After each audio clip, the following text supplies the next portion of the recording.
When the moon hits your eye like a big pizza pie, that's amore. When the world seems to shine like you've had too much wine, that's amore. Hey everybody, I'm Ravenna Miceli. Welcome to my happy, healthful kitchen, and today we are going to be making the world-famous Ravenna Miceli pizza. World-famous right here in my kitchen in the western suburbs of Cleveland, Ohio. And I'm saying happy kitchen because I use organic ingredients, so I'm very happy about what I'm putting into my body and maybe what you'll put into yours. This pizza is going to be a thin Neapolitan type pizza, and that's from the area of Naples, Italy, where my family hails from.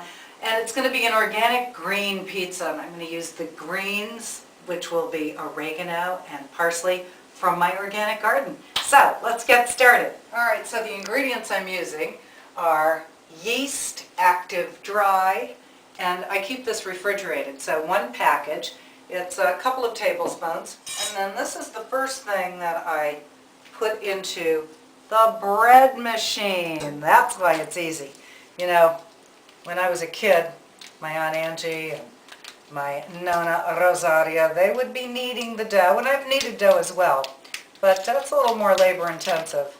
And you can use a bread machine or a mixer with a dough hook, and let me tell you, it really makes this process go faster, and it's fun. And if you have kids, this is a good way to introduce your children to making pizza, and you can make it a family tradition in your house. I have the Bob's Red Mill. I love this flour, and I love Bob's from Oregon, and this is employee owned. I think Bob sold the company when he retired to his employees. Organic, whole grain, white whole wheat. So, also King Arthur unbleached bread flour. 2 cups of the bread flour and 1 cup of the stone ground whole wheat white organic flour. Now, I have it measured out. That's going to go in on top of the yeast. And now what else goes in? How about a little salt? Very scant amount of salt. This is really scant because I don't like salt. I want to make this very, very low sodium because the cheese that we'll use will have enough salt. A little organic sugar, just about a teaspoon. And now I'm ready to start this, and I'm going to add about a cup of water.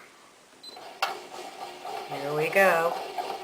The sugar sort of activates the yeast, and sometimes you can do what they call proof the yeast by itself. Add a little sugar and water, and if it bubbles, it's good. But I keep it in the fridge, and it hasn't let me down yet.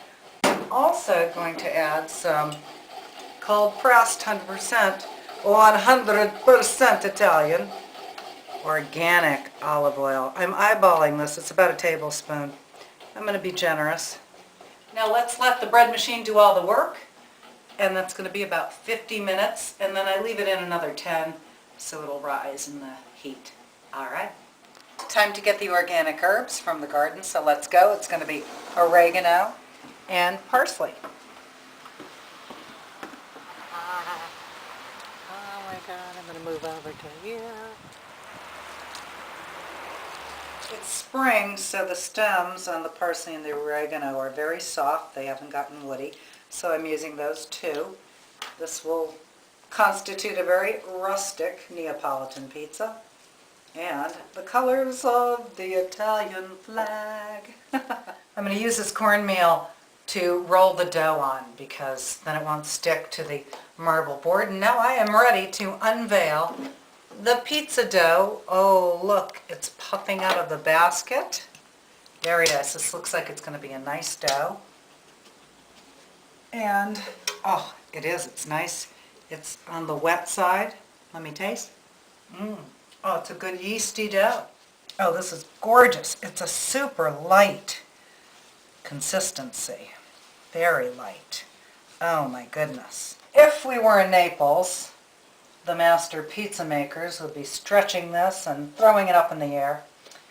And I don't have that technique, but who knows, maybe someday we'll take a trip to Naples together just for Neapolitan pizza and learn how to stretch the dough, their techniques. I'm ready to roll using Papu's rolling pin. My Greek grandfather, that's what Papu means in Greek, grandfather. And Papu had a couple of restaurants, and this gives me a lot of satisfaction to be using his rolling pin. And away we go. And the next step, after I stretch this out, is to put the sauce on. And now it's time for the herbs, garlic chives, oregano, and parsley. And of course, a little chopped garlic. So this is a really green, very healthful pizza. Ready for the cheese? I'm going to add a little Parmesan. So look at this, the color of the Italian flag. Just like Queen Margherita had, only I think the Margherita pizza is with basil. This is part skim mozzarella. Yeah, very nice, already shredded. So I want to make this really, really easy for you and your family to do together. Start a tradition, have pizza on a Friday or Saturday night, and you make it yourself, not like Appian Way. Remember that pizza out of the box?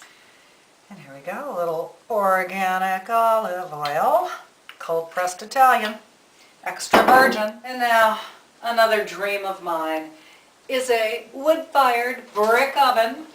This is an electric oven.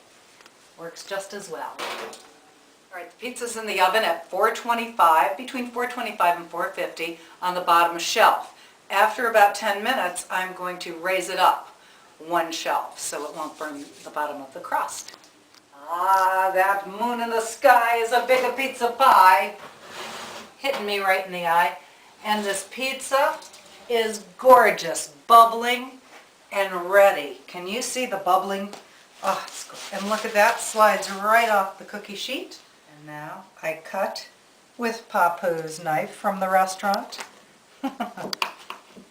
Oh my goodness, it looks gorgeous. The pizza is ready, and all we need is your participation. I have a piece for you, but a nice Italian pizza has to have a nice Italian glass of wine to accompany. And this is Cousin Bobby Fedd's Collinwood Red. And yes, we're going to take a trip to watch Cousin Bob bottling his wine. He makes some fantastic wines. This is a Sangiovese. And Bob's wine was #1 in the Church of Mount Carmel, Detroit Shoreway wine competition. So, a salute and mangia, everybody. Oh, let me see how this pizza looks. And it tastes wonderful. I'm Ravenna Miceli, and that's how I make pizza at my house. Here's a glass of wine for you. Oops. And a slice for you.